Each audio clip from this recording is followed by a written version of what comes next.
예수 그리스도의 이름으로 감사하며 기도하옵나이다. 아멘. 할렐루야. 맥주 감사주일 이렇게 예배 자리에 나오신 우리 모든 성도님들을 환영합니다. 여러분의 삶과 가정 가운데 지금까지 인도하신 하나님의 은혜와 또한 감사와 감격이 넘쳐나시길 다시 한번 주님의 이름으로 축복합니다.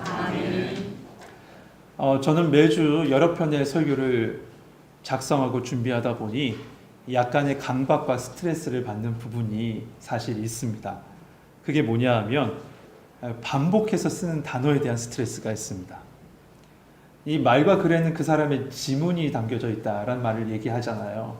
그 사람의 독특한 특성이 담겨져 있다고 하는데, 그러다 보니 자연스럽게 계속 자주 반복해서 쓰는 단어가 있습니다. 근데 그렇게 쓰는데 매주 다른 설교를 막 작성하고 준비하다 보면 또 같은 단어를 반복해서 쓰고 있는 거예요. 정말 그럴 때가 사실은 많습니다. 그래서 이 부분에 대해서 약간의 강박과 스트레스가 있는데, 이 부분을 해결하려고 극복해 보려고 저는 어떻게 하냐면 많은 단어를 수집합니다. 메모를 해놔요.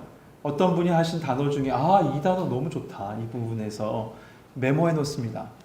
그리고 어떻게 해서든지 비슷한 유의어를 많이 찾아서 대체하려고 애씁니다. 그런데 부득이하게 말입니다, 같은 때 같은 단어를 써야 할 때가 있습니다. 그게 바로 오늘 같은 날입니다. 그러니 여러분 이해해 주십시오.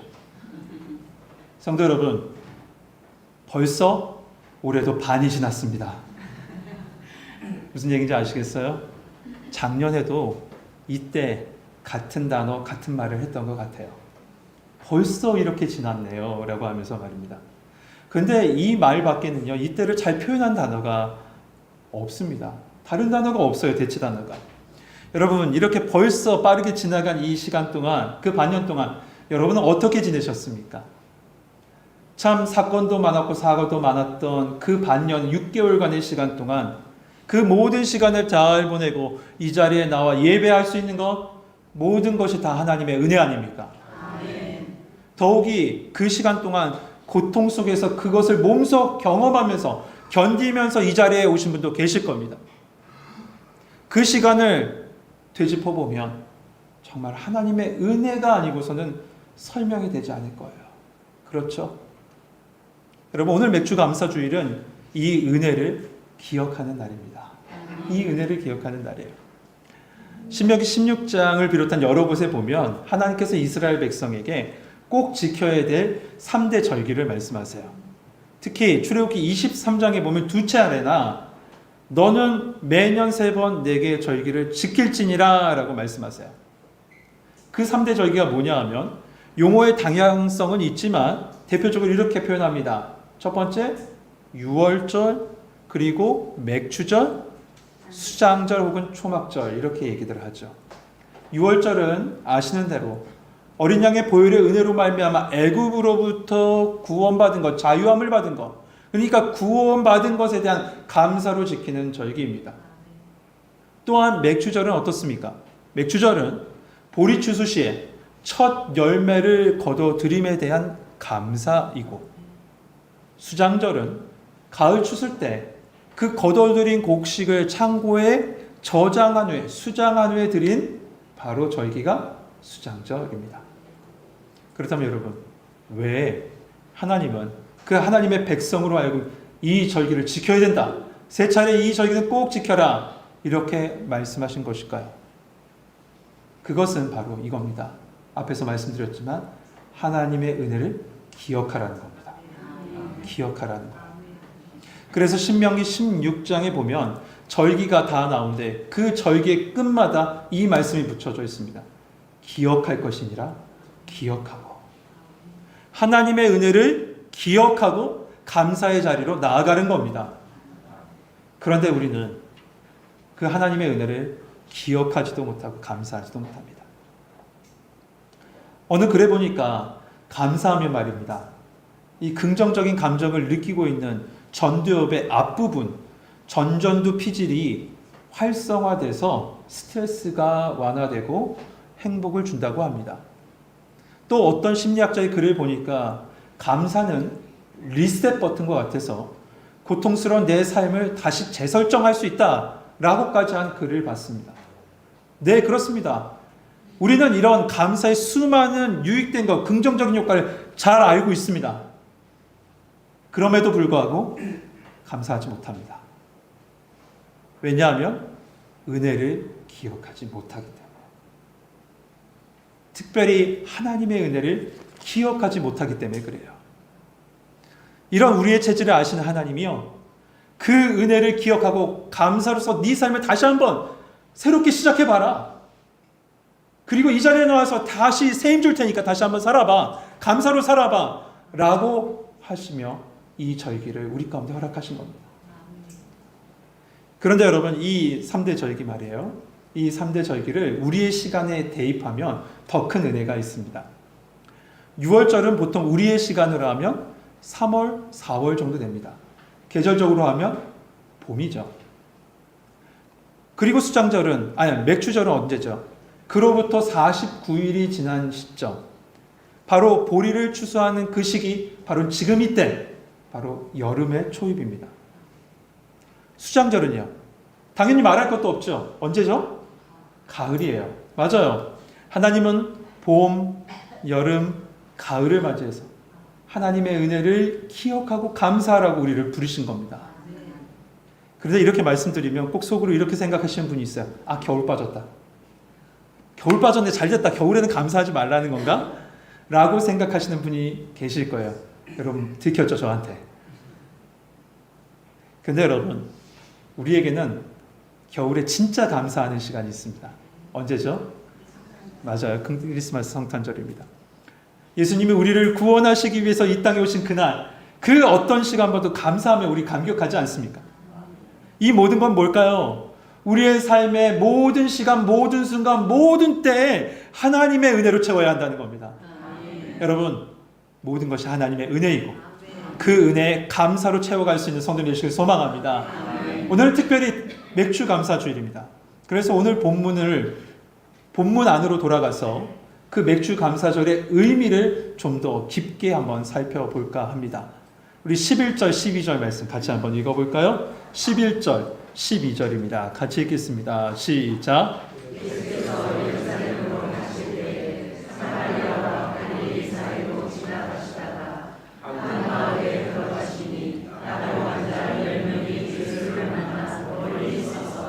아멘. 예수님께서 지금 제자들과 함께 어디를 향해 가고 계신다고 합니까? 예루살렘을 향해 가신대요. 예루살렘. 왜 예수님께서 예루살렘을 향해 가시죠? 맞아요. 십자가 지시기 위해서요. 예수님께서 오신 이유는 바로 십자가 지시기 위해서입니다. 그 십자가 지시기 위해서 지금 예루살렘으로 가고 계신다라는 것을 말씀은 우리에게 지금 다시 한번 상기시켜 주는 거예요. 그렇죠. 예수님이 오신 이유는 단 하나예요. 우리를 구원하시기 위해서. 십자가 지시기 위해서 오셨어요. 그런데 이 십자가 정말 여러분 매번 잊어버리죠. 오늘 참 잊어버린다는 얘기 많이 합니다. 이 십자가의 은혜 잊어버립니다. 그래서 말씀은 다시금 우리로 예수님 지금 예루살렘으로 가셔. 왜? 너를 위해서 지금 십자가지로 예수님 예루살렘으로 가셔. 이렇게 우리에게 말씀을 우리를 깨닫게 해주시는 거예요. 그러니 여러분 말씀을 읽어야 될까요? 말아야 될까요? 안 읽으실 거예요? 왜 이렇게 대답이 적어요? 참 감사한 게 있습니다. 올 한 해도 저희 교회는 작년 7월부터 지금 7월까지 딱 1년 동안 1년 52주를 성경 일독을 하는데 그 일독에 많은 분들이 참석해 주셔서 너무 감사합니다. 약 60분 정도가 지금 성경 1년 일독을 하셨어요. 얼마나 큰 은혜인 줄 몰라요. 제가 이렇게 말씀드리는 건 새롭게 이제 시작하니 알아서 하십시오라는 겁니다. 여러분, 말씀이 능력이에요. 그리고 말씀은 새 힘을 우리에게 주시고 우리를 돌아보게 하는 힘이 될 줄 믿습니다. 그 말씀 안에 거하는 우리 성도님 되시길 축복합니다. 그런데 오늘 본문을 쓴 누가는 말입니다. 지금 예수님께서 가신 그 예루살렘으로 향한 가시는 그 길을 좀 더 지리적으로 아주 구체적으로 얘기하고 있습니다. 뭐라고 얘기하냐면 사마리아와 갈릴리 사이를 지나가신다라고 구체적으로 얘기합니다. 왜 이렇게 말씀했냐면 이 말씀은 이후에 예수님께서 만나게 될 10명의 나병 환자가 사마리아 출신과 갈릴리 출신이 공존하고 있다, 함께하고 있다라는 것을 미리 가르쳐주고 있는 거예요. 여러분, 사실 유대인과 사마리아인은 그 사람은 상종하지 않았습니다. 서로 멸시했고 서로 비난했습니다. 심지어 유대인들 같은 경우는 사마리아 사람들을 저 지옥의 땔감으로 쓸 존재라고 생각했어요. 그러니 그들이 하나 될 수 있겠습니까? 그런데 고통과 불행의 시간이 그들 가운데 동시에 찾아오자 그들로 말미암아 하나 되게끔 했습니다. 참 고통은 그런 것 같습니다. 우리로 아픔을 주기도 하지만 때로는 말이에요, 낯선 이로 말미암아 연합하고 서로를 의지하게끔 하기도 합니다. 이 10명의 나병 환자는 예수님께서 지나가시는 모습을 보고 저 멀찍이서 이렇게 소리쳐 외칩니다. 예수 선생이여, 우리를 불쌍히 여기소서. 여러분, 나병 환자, 그 나병이라는 병 잘 아시죠? 당시나 지금이나 참 우리 주위에는 어려운 사람들이 참 많습니다. 그런데 이 나병 환자보다 참 비참하고 어려운 사람이 있을까? 찾아보기 힘들 것 같습니다. 육체적인 고통을 따지면 말이에요, 나병보다 더 큰 고통을 주는 병들이 많이 있죠. 사실 나병은 내가 아픈지도 몰라. 근데 육체적인 고통만 따지면 나병보다 더 큰 고통을 주는 병들이 있어요. 하지만 이 나병은 말이에요, 단순히 육체적인 고통만 주어지는 것이 아니라 다른 사람으로부터 고립되는 그런 고통까지 주어지는 것이 나병입니다. 가까이 가려고 해도 가까이 갈 수 없고, 사랑하는 사람을 그저 멀리서만 바라볼 수밖에 없는 그 처지를 마음에 담고 평생 살아가야 되는 것이 이 나병 환자의 삶이에요. 제가 얼마 전에 이 사람에 대한 회의감을 가진 분을 갖다 만나서 오랜 시간 얘기를 나눈 적이 있습니다. 그가 예전에는 큰 부자였다라고 먼저 자기를 소개했어요. 그 부자였을 때는 주위에 사람들이 많이 있었답니다. 그런데 사업이 어려워지고 또 사기를 몇 번 당하고 나자 주위 사람들이 하나 둘씩 다 사라지는 겁니다. 그 이후에 이 사람이 다짐했대요. 사람 믿지 말자. 사람 믿지 말자. 그리고 모든 인연을 다 끊어냈답니다. 이제 다 되겠지. 이 인연만 끊어내면 나 자유롭게 살겠지라고 생각했는데 그 이후에 도리어 더 깊은 고독 속으로 빠졌다는 거예요. 저 믿을 수 없는 사람의 인연 끊어내면 난 자유롭게 살 수 있고 편안하게 살 줄 알았는데 더 깊은 고독 속에 그 동굴로 더 깊게 들어갔다고 그가 고백하더라고요. 여러분, 이 나병은 말입니다, 육체적인 고통이 있을 뿐만 아니라 마음의 고통이 있는데 그게 뭐냐면 외로움과 고독의 자리로 스스로 들어간 게 아니라 떠밀려서 간 겁니다. 떠밀려서 그 자리를 간 거예요. 그들은 지금 이 고통에서 헤어나기 위해서 자신이 할 수 있는 최대한의 것, 예수님을 바라보면서 소리치는 일밖에 할 수 없기에 예수님을 향해서 최대한의 소리를 이렇게 지르죠. 예수 선생이여, 불쌍히 여기소서.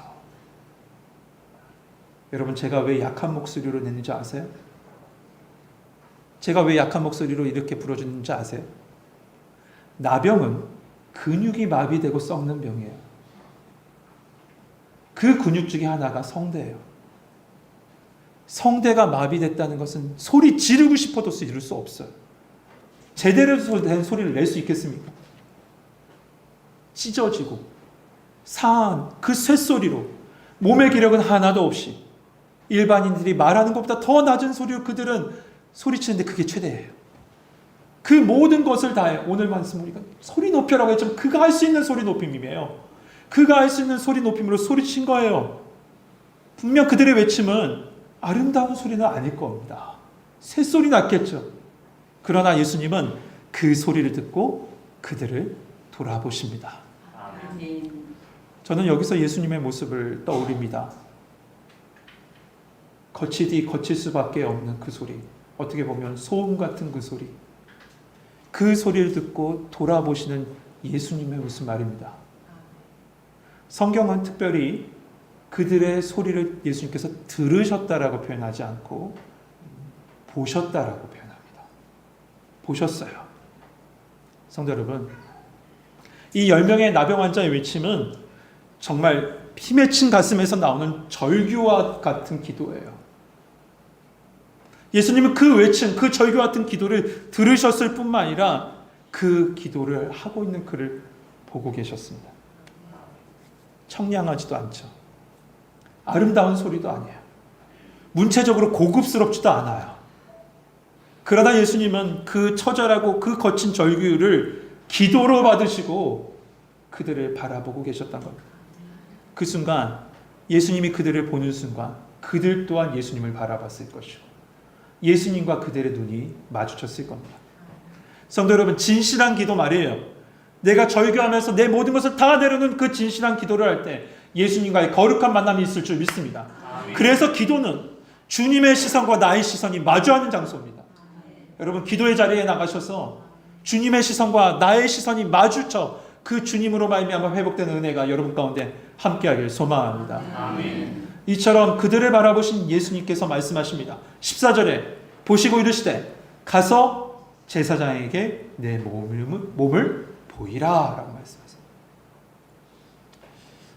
성도 여러분, 오늘 우리가 지금 이 누가복음 17장 말씀을 보고 있는데요.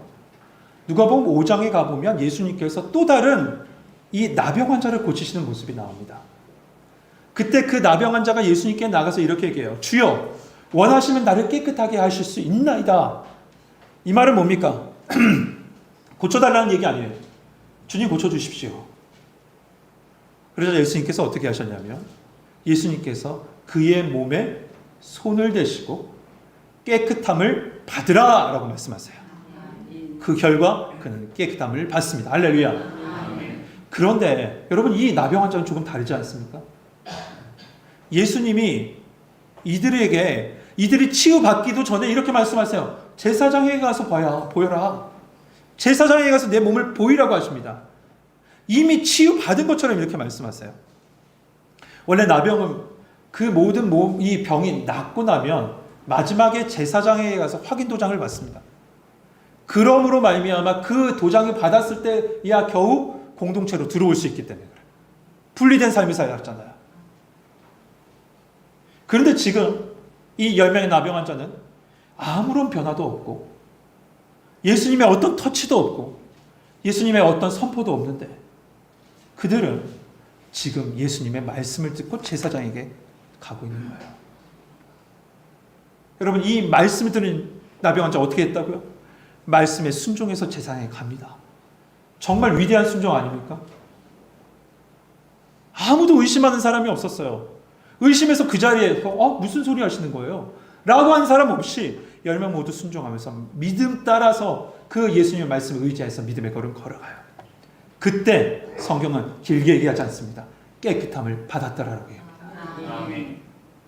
성도 여러분, 순종은 두 가지가 있습니다. 이해하고 순종하는 것이 있고 믿고 순종하는 것이 있어요. 아멘. 주님이 이 나병 환자에게 원하시는 것은 뭘까요? 믿고 순종하길 원하셨고 그 믿음에 기초한 순종으로 말미암아 그들은 병에서로 말미암아 자유함을 얻습니다. 아멘. 우리에게도 마찬가지입니다. 주님께서 원하시는 것이 뭘까요? 믿고 순종하길 바라세요. 아멘. 오늘 본문인 이 누가복음 17장 전후를 보면 예수님께서 이 말씀은 제자에게 하신 제자의 특별한 의미, 제자가 누구인지에 대해서 가르쳐 주시는 말씀이에요. 왜냐하면 제자들에게 이르시되 라고 앞부분에 얘기하고 뒷부분에서도 제자들에게 이르시되 라고 얘기합니다. 그 사이에 지금 이 10명의 나병 환자의 스토리가 껴있는 겁니다. 그렇다면 이 스토리 또한 마찬가지예요. 뭡니까? 믿음의 제자들에게 하신 예로 보여주신 말씀입니다. 그것은 뭡니까? 믿음의 제자, 예수 그리스도의 제자는 믿고 순종해야 된다는 겁니다. 제자의 특징 하나, 바로 믿고 순종할 수 있는 자. 우리 모든 성도님 되시길 소망합니다. 성도 여러분, 이 나병 환자의 모습은 말이에요, 바로 죄와 사망으로 인해 죽어가고 있는 우리의 인생을 보여주고 있는 거예요. 죄악으로 말미암아 썩어져가는 인생, 그것은 마치 나병 환자가 같다는 겁니다. 나병 환자는 자기의 신체 부위가 썩어져가고 떨어져 나가는 줄도 모르고 고통을 느끼지 못한 채 그렇게 살아가는데 우리 죄인들도 그렇다는 거예요. 내가 썩어져가고 내 인생이 떨어져 나가고 죽어가고 있는 줄도 모르고 살아간다. 나병 환자의 모습을 통해서 우리를 보라는 거예요. 이러한 죄인은 하나님께 나아갈 수 없습니다. 그래서 12절 말씀처럼 저 멀찍이 떨어져서 예수님만 바라볼 뿐이에요. 성경 말씀 그대로 우리 죄악이 우리와 하나님 사이를 갈라놓은 겁니다. 이런 고통에 그저 할 수 있는 건 울부짖을 수밖에 없는 것. 울부짖을 수밖에 없는 우리를 구원하시기 위해서 누가 오셨어요? 예수님이 오신 거예요. 아멘. 그리고 그 예수님이 말씀하십니다. 제사장에 가서 보이라. 깨끗함을 받으리라. 아멘. 그 예수님의 말씀에 믿음으로 순종한 그들이 모든 것을 치유받은 것처럼 예수님의 그 말씀, 주 예수를 믿으라. 그리하면 너와 내 집이 구원을 받으리라. 그 복음의 선포 가운데 말씀하신 그 예수 그리스도를 믿고 순종할 때 우리 또한 구원을 얻게 된 줄 믿습니다. 아멘. 그들과 우리 또한 알지 못했습니다. 무엇을 알지 못했냐? 히브리서 말씀처럼 백성의 죄를 속량하시고 구원하시는 자 대제사장 되신 예수님을 제대로 만난 줄 몰랐습니다. 그러나 예수님을 만나게 됐고 그로 말미암아 우리는 생명을 얻은 겁니다. 아멘. 바로 이 나음을 받은 이 10명의 나음 받은 나병 환자의 모습이 바로 우리의 모습일 줄 믿습니다. 아멘. 그 나음을 받은 이 나병 환자의 그 기쁨 한번 상상해 보십시오. 피부가 썩어져 가고 있는데 그 썩은 피부가 떨어져 나가고 새살이 막 돋아 올라옵니다. 얼마나 기쁘겠습니까? 그러면 예수 그리스도로 말미암아 구원의 기쁨을 받은 우리, 여러분은 그 기쁨을 누리고 계십니까? 아멘. 여러분 예배를 통해서 그 구원의 감격과 내 영혼에 새살이 돋는 것처럼 새 사람이 된 그 은혜의 기쁨을 누릴 수 있는 그 넘쳐날 수 있는 또 우리 성도님 되시길 주님의 이름으로 축복합니다. 아멘. 그런데 안타깝게도 10명 중에 단 한 사람만 하나님께 영광을 돌리고 예수님께 돌아와요. 예수님께서 얼마나 안타까우셨으면 이렇게 말씀하셨을까요? 그 9은 도대체 어디니? 그 9은 도대체 어디니? 이만큼 우리가 감사하지 않아요. 죽다 살아나도 감사하지 않아요. 참 감사가 인색하죠. 정말 예수님이 슬퍼하시면서 말씀하시는 거예요. 왜 이렇게 슬퍼하며 말씀하실까요? 그들의 육체는 구원받고, 다시 말해서 그들의 육체는 치유받았을지 모르지만 그들의 영혼이 구원받지 못하고 치료받지 못한 것에 대해서 예수님 슬퍼하시며 도대체 그들 어디 갔어? 라고 얘기하시는 거죠. 그런데 반대로 돌아온 이 한 사람, 그 사람은 어떻게 돌아올 수 있었을까요? 그는 알았던 거죠. 생각했을 겁니다. 아니 도대체 그가 누구기에 내 몸이 이렇게 치유받았지? 도대체 그분이 누구시기에 내가 이렇게 구원받았지? 치유받았지? 아, 그분이 바로 성경에 말씀하고 있는 메시아구나. 약속의 메시아구나. 그것을 깨닫고 예수님께 찾아와 경배드릴 수 있었던 겁니다. 아멘. 성도 여러분, 9명은 육신의 구원을 받았을지 몰라요. 그게 뭐 잘된 거 아닙니까? 잘됨이 있는 거예요. 잘 됐을지 모르지만 사마리아 이 한 사람은 육신의 잘됨 뿐만 아니라 영혼의 잘됨, 구원의 감격을 누리고 인생의 정답 되신 하나님이신 예수 그리스도를 만나게 된 줄 믿습니다. 아멘. 성도 여러분, 우리도 이 구원의 은혜를 받은 자입니다. 아멘.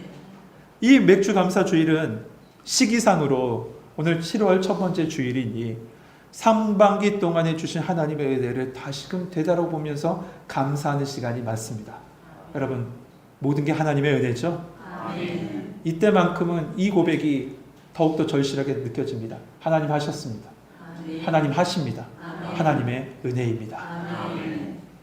지난 6개월간 모든 게 다 하나님의 은혜입니다. 아멘. 그런데 여러분, 오늘 이 맥주 감사절 의미상 말이에요. 우리가 가장 먼저 해야 될 감사를 가르쳐주는 시간이기도 해요. 그거 뭘까요? 출애굽기 23장 16절에 보면 이렇게 말씀해요. 맥주절을 지키라. 이는 내가 수고하여 밭에 뿌린 것에 첫 열매를 거둠이라. 그러니까 이 맥주절은 첫 열매에 감사라는 거죠. 그렇다면 첫 열매가 무엇일까요? 그것은 바로 사망 권세를 이기시고 부활과 생명의 첫 열매가 되신 예수 그리스도에 대한 감사입니다. 아멘. 왜냐하면 그로 인해서 우리 또한 부활과 생명의 은혜를 누릴 수 있게 됐기 때문에 그렇죠. 아멘. 이것은 제 얘기가 아니에요. 성경에 써 있어요. 고린도전서 15장 22절부터 23절에 보면 아담 안에서 모든 사람이 죽은 것 같이 그리스도 안에서 모든 사람이 삶을 얻으리라. 그러나 각각 차례대로 되리니 먼저는 첫 열매인 그리스도요. 다음에는 그가 강림하실 때 그리스도에게 속한 자니라. 여러분, 우리가 이 맥주절을 보내면서요, 가장 먼저 해야 될 감사를 가르쳐 주신데 그건 바로 우리가 구원받았다는 거, 구원의 은혜에 대한 감사가 이 시간에 넘쳐나길 축복합니다. 그렇다면 그 감사의 모습은 어때야 할까요? 첫 번째, 하나님께서 하신 그 일을 삶으로 소리쳐 외쳐야 됩니다. 한마디로 찬양해야 된다는 거예요. 15절 말씀 보시죠. 그 중에 한 사람이 자기가 낳은 것을 보고 큰 소리로 하나님께 영광을 돌리며 돌아와서, 구원의 하나님을 찬양하는 거예요. 여러분, 그 무엇보다 우리가 찬양해야 될 것은 내가 죄에서, 사망에서 건진받아 생명의 자리로 옮김받은 이 구원의 은혜를 찬양하는 것이 우리의 찬양의 첫 번째가 될 줄 믿습니다. 그 찬양의 자리는 어디입니까? 삶의 자리입니다. 삶의 자리에 대해, 내 삶의 자리에서 하나님의 하신 일에 대해서 찬양하며 살아갈 수 있는 성도님 되시길 축복합니다. 아멘. 두 번째, 우리의 감사의 모습은 어때야 되냐? 겸손히 주님 앞에 나아가는 겁니다. 이것을 뭘로 표현할까요? 예배예요. 예배예요. 16절 말씀 보세요. 주의 발 아래 엎드려 감사하니. 주의 발 아래 엎드려 감사하니. 아까 전에 말씀드린 대로 나병 환자는 누구에게도 가까이 갈 수 없습니다. 특별히 예수님께는 더 가까이 갈 수 없는 자였습니다. 그러나 이제는 어떻습니까? 그 발 아래 나아갈 수 있는 자가 됐습니다. 아멘. 그 은혜의 자리에 나가 그의 발 아래 엎드려 감사할 수 있는 자가 됐습니다. 그 자리가 바로 예배의 자리, 바로 이 자리입니다. 아멘. 성도 여러분, 오늘 이 예배를 통해서 예수님 발 아래 엎드릴 수 있는 성도들 되시길 소망합니다. 아멘. 그리고 겸손히 그 발 아래 엎드려 주님을 찬양하며 주님께 감사드릴 때 여러분의 인생 가운데 채우신 더 큰 감사가 임할 줄 믿습니다. 아멘. 사랑하는 성도 여러분, 오늘 16절 말씀에 보면 감사라는 단어가 나옵니다. 이 감사라는 단어는 헬라어로 유카리스톤입니다. 유카리스톤. 그런데 우리 지난주에 말이죠, 은혜라는 단어가 헬라어로 뭐라는 것을 우리가 같이 나눴습니다. 은혜가 뭐였죠? 카리스예요. 유카리스톤, 카리스. 그렇습니다. 참된 감사는 은혜로부터 나오는 거예요. 은혜로부터. 그러므로 성도의 감사는 내 환경이 변하고 문제가 해결받고 내가 원하는 것을 성취한 그 감사 이전에 우리가 해야 될 감사는 예수 그리스도의 카리스, 은혜에서 유카리스톤, 감사가 나와야 한다는 겁니다. 여러분, 오늘 맥주 감사주일, 감사의 첫 시간, 바로 부활의 첫 열매가 되신, 그리고 우리에게 생명을 주신 예수 그리스도의 은혜에 대한 감사가 이 시간에 넘쳐나길 소망합니다. 아멘. 수많은 사람 중에 나를 부르셨어요. 수많은 사람들 중에. 그리고 그 복음을 듣게 하셨고, 더 나아가 믿게 하셨고, 더 나아가 그 발 아래 나와 예배하게 하셨고, 그로 말미암아 찬양하며 영광 돌리며 복음의 은혜를 그냥 그 발 아래에서 듣게 하시고 보게 하시고 받게 하셨습니다. 그러니 얼마나 감사합니까? 여러분, 이 맥주 감사주의, 그 복음의 은혜에 대한 감격이 있길 소망하고, 그 감격을 여기서만 느끼지 마시고 그 은혜를 가지고 내 삶의 자리로 나가십시오. 그리고 삶에서 흘려보내셔야 됩니다. 믿음의 사람들은 흘려보내야 되는 사람들이에요. 감사를 흘려보내고 은혜를 흘려보내야 됩니다. 모든 것이 감사로 고백할 수 있게 될 줄 믿습니다. 여러분, 감사와 은혜의 통로가 되는 우리 성도들 되시길 주님의 이름으로 축복합니다. 기도하겠습니다. 사랑이 많으신 하나님, 감사합니다.